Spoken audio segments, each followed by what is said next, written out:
Psychologists have been arguing over the reasons for human beings straying from society's norms and committing heinous and horrifying crimes for the best part of a century. Perfect case studies for this debate are exceedingly rare in the modern day. However, on the 8th of April 2009, the whole world would be rocked by what would later be coined as the crime of the century. At 3:30 p.m, 8-year-old Tori Stafford embarked on her journey home from school. Sadly, she would never finish that journey. As Tori and the rest of her fellow classmates exited the building, a stranger by the name of Terri Lynne Mcclintic gripped Tori's hand and walked her to a nearby car where Michael Rafferty was waiting in the passenger seat. Tori was later abducted, driven to a remote location, raped, beaten, murdered, and eventually left in a field. Michael Rafferty was the main culprit and aggressor for these acts. Therefore, many psychologists believe that Michael Rafferty was born evil, and these acts are in his nature. Opinions on Terri Lynne Mcclintic, however, are much more varied. Is evil in her nature?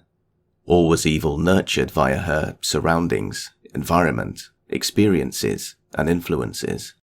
Okay, because the problem you've got is you're going to have to try and get people to believe that you were only a few feet away from that car, didn't hear, didn't see, didn't notice anything about how Mike got blood all over him and Tori is nowhere to be seen. The key to a successful interrogation is to ensure the suspect feels as uncomfortable as possible, to induce a sense of no escape that is most likely why Terri Lynne Mcclintic has been placed in the corner of the room, on an uncomfortable chair. It is a very common and widely known technique, however extremely effective in nearly all interrogations. Another tactic the detective has utilized is his positioning in the room. He has put his body between Terri and the door, therefore implying that Terri has to go through the detective to escape, and by this point, she knows the only way to go through the detective is to be honest about her involvement in the crimes. Okay, and I think it goes right back to what you've said a few times. You didn't want to see it, okay? But that doesn't change the fact that you saw it, okay? And that's what you need to be truthful about. And I know it's hard to talk about. I know it's even harder to talk about than the sex part of it, okay? But you saw it, okay? You know you saw it. And we need to talk about that, okay? That's the last piece of the puzzle.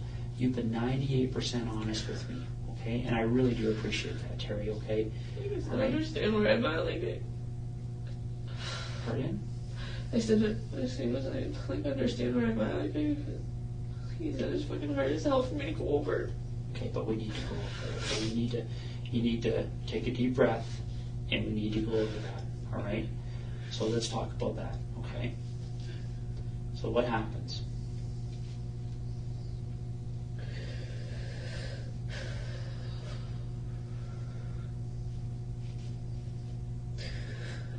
Okay, first of all, like, I want to, everything that I've said, like, I haven't bullshit, I know. Like, I know you have. Okay. When I said I turned my head a lot, like, and that was the biggest deal. It's like, I see bits and pieces, and that's it. Like, when I seen Mike with Tori on his lap, like, I turned my head because I didn't want to see it. I could hear her calling my name. Like, Okay, so tell me what happened.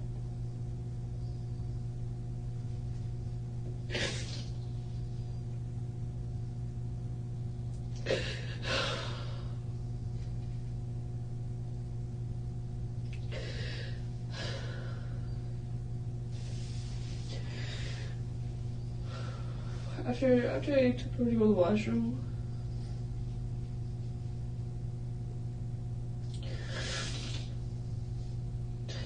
there was garbage bags outside the car, like there was garbage bags outside the car door on the ground. I'm trying to just picture, I just know I don't want to picture it all again, but I'm trying to picture it so I can explain it. Okay. So, so bear with me. I will.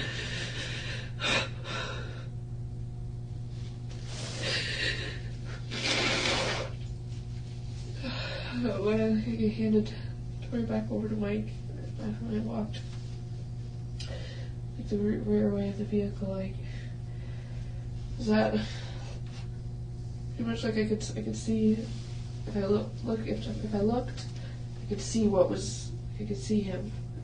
If he stepped out of the car, I could have seen him. Essentially, what it comes down to is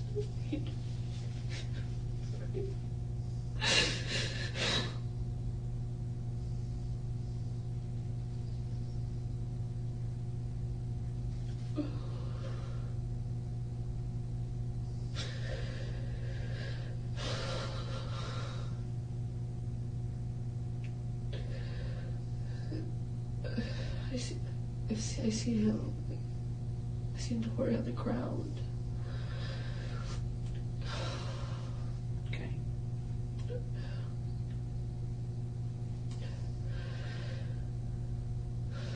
So bear with me here. Take your time. Okay. And like every now and then I look back to see, like, in all reality, when I started, like, when that whole situation, we ended up in a laneway. Like, I looked back every now and then just to see if, like, he was still with us. Like I could hear her, but I needed to know that she was. I knew she wasn't okay. Like,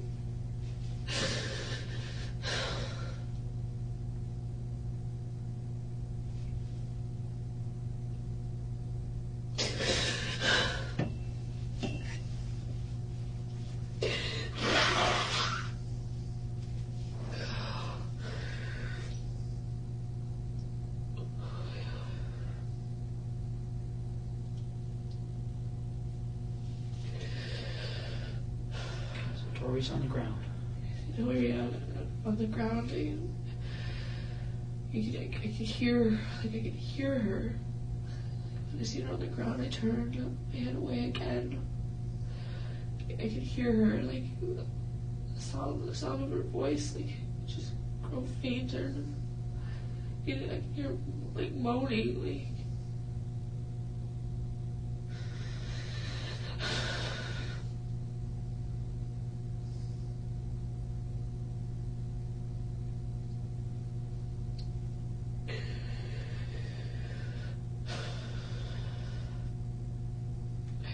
I remember hearing the rustle of garbage bags, like. The detective employs two techniques in the next passage of the video. As we are watching from the safety and comfort of our homes, these techniques may seem easy to spot. In a high-anxiety environment of an interrogation, these techniques will likely not be recognized by the suspect, especially when the techniques are dropped into the detective's dialogue naturally. The first technique is what is known to many as the futility technique. This technique involves acting like the suspect has no choice but to confess, or in some cases, pretending like she already has. The detective will perform this technique by phrasing questions differently. For example, "You saw this," instead of "Did you see this?" Also, any attempt to deny the allegations will be shut down, as the confidence of the suspect has to be at an all-time low. An exhausted suspect may accept their fate and confess all. The second technique the detective uses is offering a reward for the suspect's confession. In this instance, he uses the mental relief that she will gain after confessing. This is what he tries to imply by using the metaphor of a band-aid. Okay, Terri, let's talk about what you saw. Okay, you can't have your back turned like that, right? You saw this, okay? This isn't a matter of what you heard, all right? Let's talk about what you saw, all right? You're concerned about this little girl, all right? You're not going to turn your back on her, all right? Okay, we need to talk about the things you saw.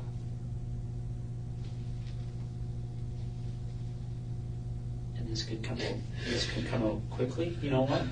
You know how I look at these situations like this, Terri? Because people have to talk to me about these things quite often, okay? And I look at this as like taking off a Band-Aid, all right? You can do it quickly and get it done, right? Or you can just keep pulling it a little bit at a time, and that's what hurts, right? That's what you're going through right now. We need to just tear that Band-Aid off, okay? Just tell me what you saw, okay? It seemed like you kick her a couple times, like a garbage bag over her head.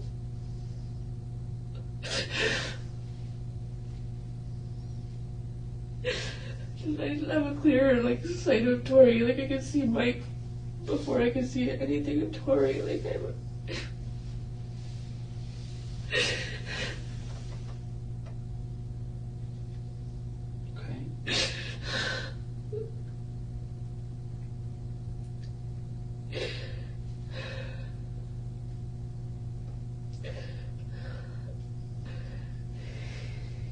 here's the hammer.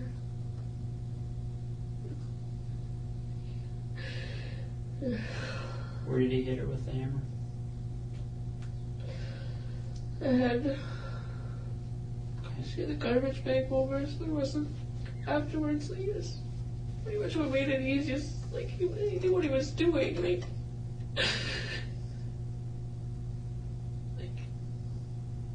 there was no blood splatter. Like.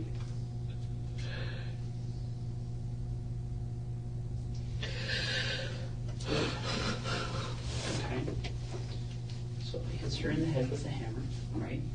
And then what happens?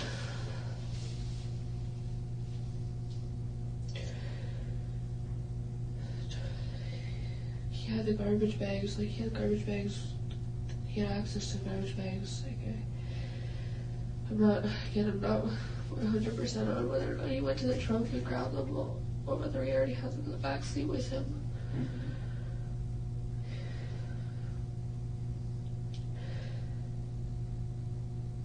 I should have started to put garbage bags over her feet, from the bottom,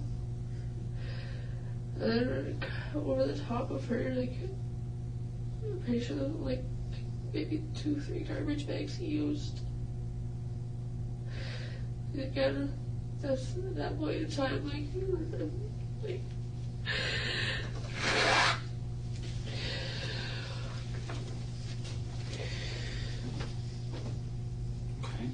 So he wraps her up in garbage bags, right?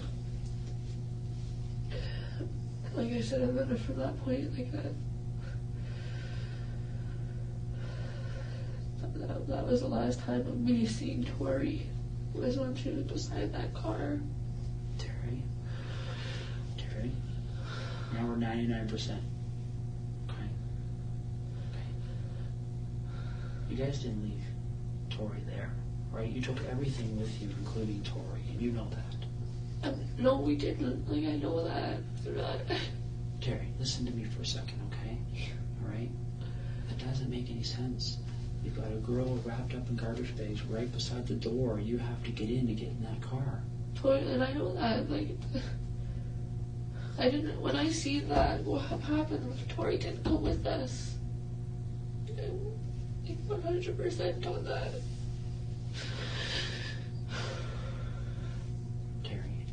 Listen to me for a second, okay?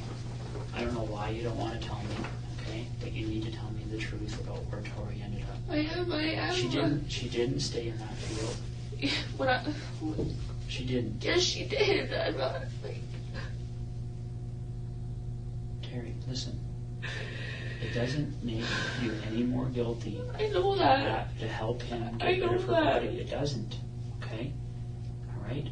This is already the most serious charge. It doesn't get worse. Okay? I'm aware of that. I'm not here for anything for myself. I'm not. But that's why we need to talk about the fact that he didn't bring Tori lying there. Yes, he did. We did.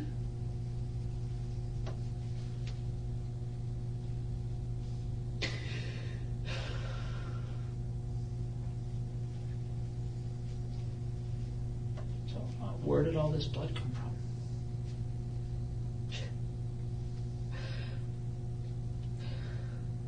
Again, I didn't watch the little. I look back time and time again. I seen him with her on his lap, with Tori on the ground. When she's on the ground, how is she lying? On her back or her front? I'm pretty sure it was... I want to say, like, I want to say front, like, for the... I'm trying to think.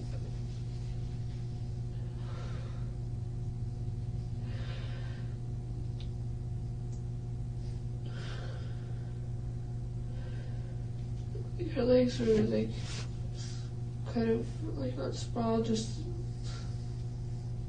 like, I don't know how to describe them, like, I just...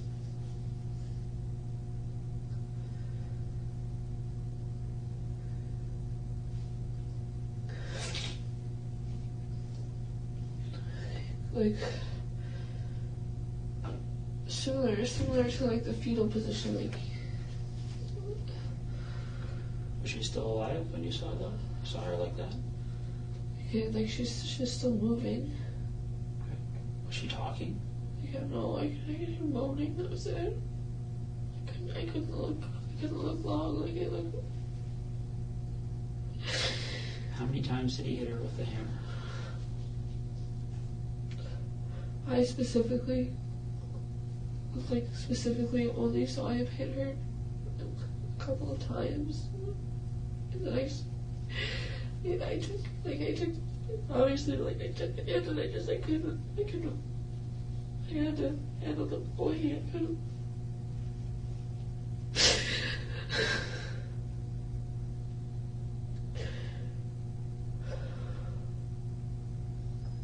When he was hitting her, is the garbage bag just over her head, or the other garbage bags on her body? Just over her head. Okay.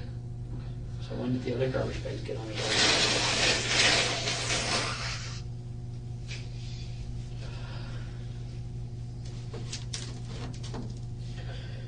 A few minutes later. Did he make you help him do that?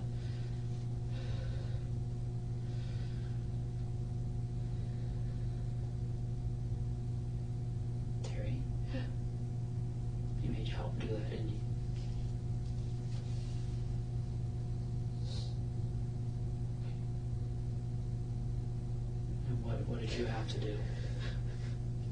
Just hold open the garbage bags.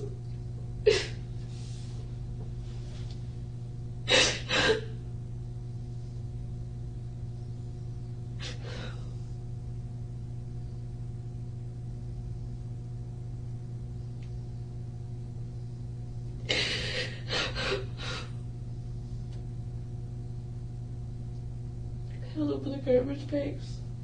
The ground. The garbage bag was laid like open. I held it open. But the bottom part of her head, I couldn't see her head or anything. Like, did you see any blood on her body? It's just around her, like mostly her, just like around her crotch area, kind of like from. There's no like. No wounds or anything on her body. Like, I couldn't, like I said, I couldn't see her head around this garbage bag. Was there any tape used? No, not to the best that like I said, not to the best I don't remember there being any tape or anything.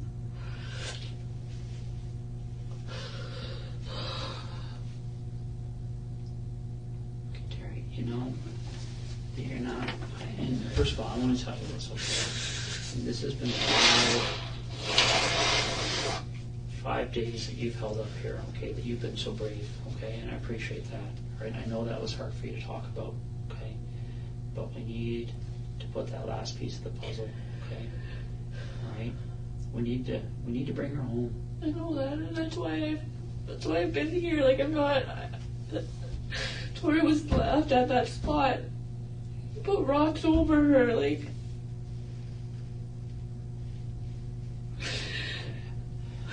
How many rocks did you put over her? This line of questioning may seem insignificant at first. However, it has more value than many may think. The more detail the detective gathers about the burial site, the higher the chances are of finding Tori's body, and secondly, if Terri gets the minor details correct, It proves beyond a doubt to a jury that she must have been present at the time of Tori's murder. Like 3 or 4, it was at the edge of the rock pile. Like, rock pile is like this edge of the rock pile, like where the front of the car is here. Kind of like, it's like on an angle. If I'm gonna say this is the front of the car, the angle's kind of like that. There's the edge of the rock pile. There's a tree beside the rock pile, right on the edge. There's a lot of brush around.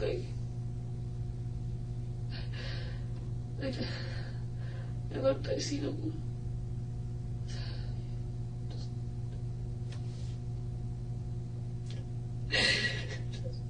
Just tossed her. Like she was just a piece of garbage.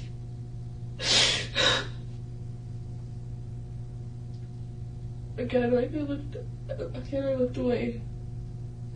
Each time that I felt at the point of tears a lot. Like I didn't want him to see that. I didn't want him to see any of that. Like I didn't know what.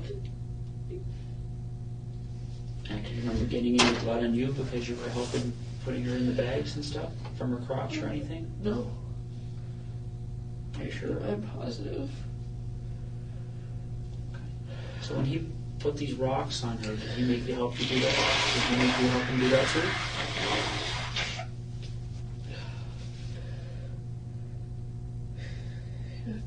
Do you remember lifting up rocks and putting them on her?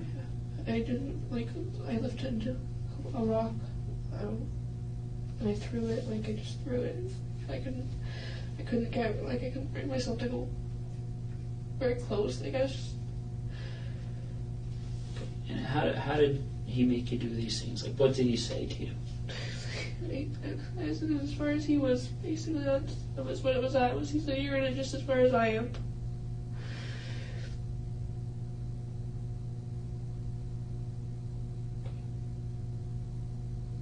Now, when those rocks are on top of her, can you still see her? I could see a bit of the garbage bag, that was it. I couldn't see her.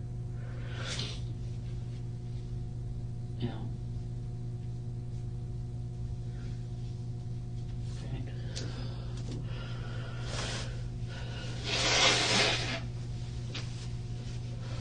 So, when you picture the rock pile, okay? Let's say this is the car, okay? And this is the rock pile, okay? Front of the car is pointing this way, right? Yeah. And the road is back here? Yeah. Okay. Okay. And you've come up this little path and you've turned this way, behind the rock pile. Yeah. Okay. When she's on the ground and he hits her with the hammer, where is she in this little? Still right by the car, still right by the rear passenger side. Okay. And when you put her in the garbage bags, where is she then? Still there. Okay. And where does she move to?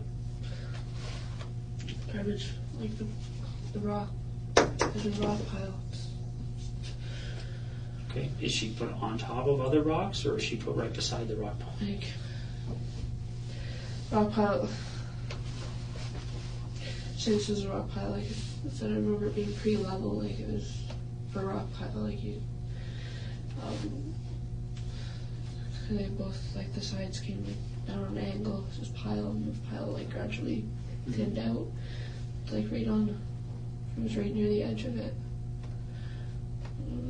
Rocks were thrown on her. Okay, so she's put beside the rock pile and the rocks are put on top of her? Yeah, like I said, like pretty much right on the edge of it, like part of it, but not quite, like. Okay. Now, how big are these rocks? Like closer, right by the tree in the rock pile, like right, pretty much like right next to her.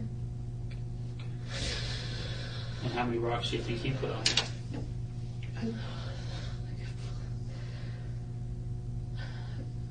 I want to say like 4. Give or take, like. Okay.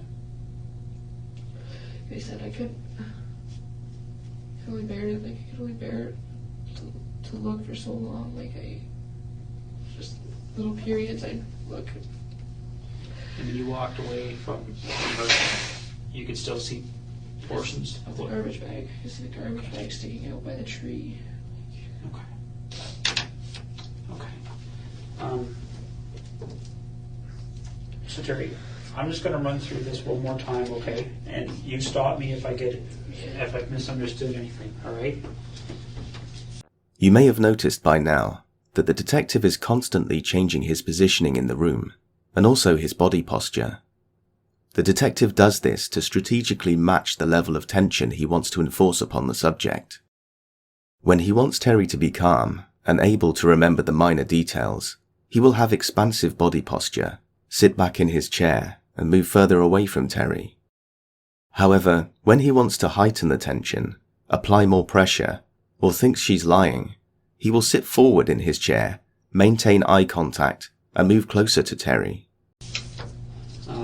It starts with Mike and Tori in the front, right? You're out of the car after you've seen Mike trying to get himself hard, right? You get out of the car. Tori's, they end up going into the back seat, right? Tori's calling for you, says she has to go to the washroom. So you take her hand and you walk over here, and she goes to the washroom, right? And you said at that point there was blood on her crotch? Yes. Okay. You bring her back to Mike, and he's sitting with his feet outside the rear passenger door on the seat. Yeah. Tori's on his lap, facing away from him, and you understand that they're having intercourse? Yes. Okay. You walk away. After how long do you think that was? How long do I think what was that I walked? From the time you bring her back to Mike after using the washroom to the time you see her on the ground? Like 15 minutes, 10 to 15 minutes. Okay. So what are you doing during those 10 or 15 minutes? Just trying to take in my surroundings. Like I said, I glanced back a couple times. Like I could hear her calling me. I tried after I gave her back to Mike after I took her to the washroom and I walked away the second time. I could hear her calling out for me, saying, "T, make him stop. T." Like my nephew calls me TT. Like. You come back. I tried to walk back towards her. Like I said, I wanted to grab her, just take her away from him. I can only take a couple steps, and I felt like I walked into a brick wall.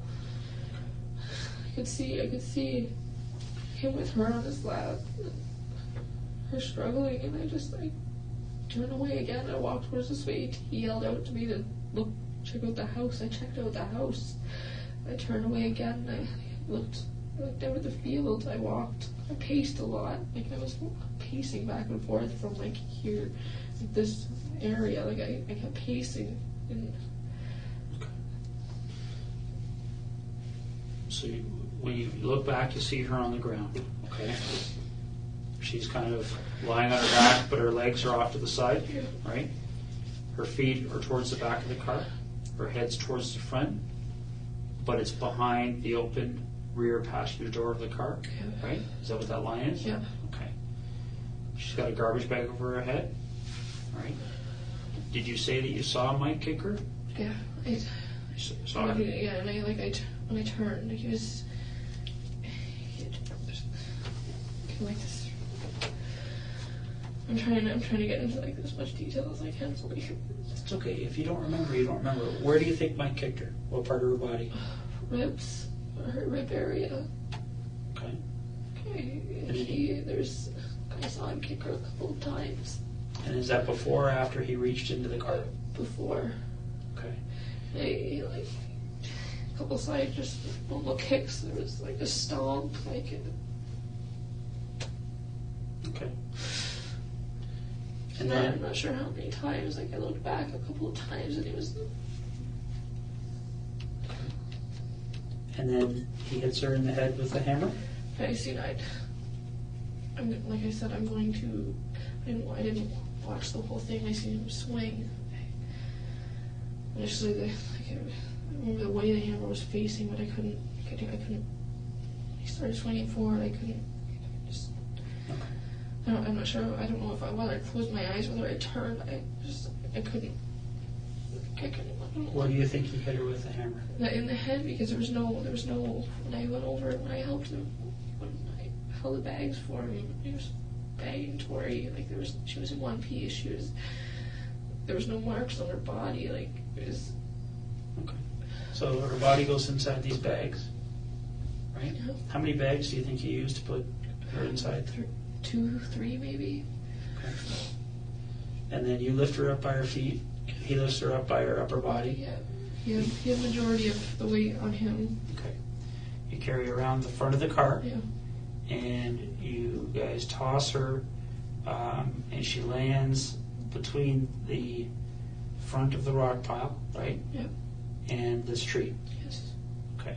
And then you put one rock on her and Mike put some other ones on. Yes. And you can still see a little bit of the garbage bag. Yeah. Okay. All right.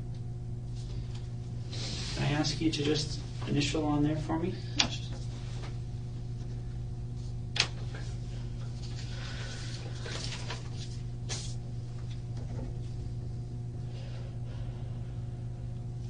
Because I don't know, I can't stress enough. Like I don't want you guys. Like I don't want you guys to think that I didn't lie to you guys about when I started telling you guys about this. It was like I said, I tried to put it out of my mind. I didn't. Okay. Why did you decide to tell me this today? Because I know Tori got left there, and I know that. I want her to be able to be brought home. Is there anything about what happened today or in the last 5 days or in the other previous interviews with the police made you feel forced or into telling me this today? No. Okay. Did you tell me this because you wanted to? Yes. Okay. In all reality, like I would have loved nothing more than be able to just say it all at the beginning.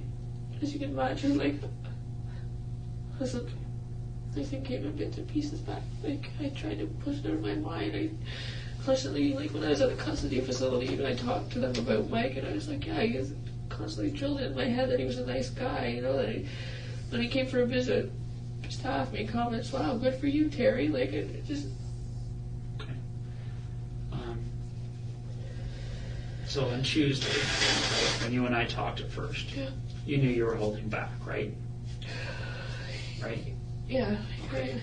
So Terri, right now, is there anything else you're holding back? Because we might as well get it done now. We got the tears going, everything's happening now. I don't want to have to put you through this again.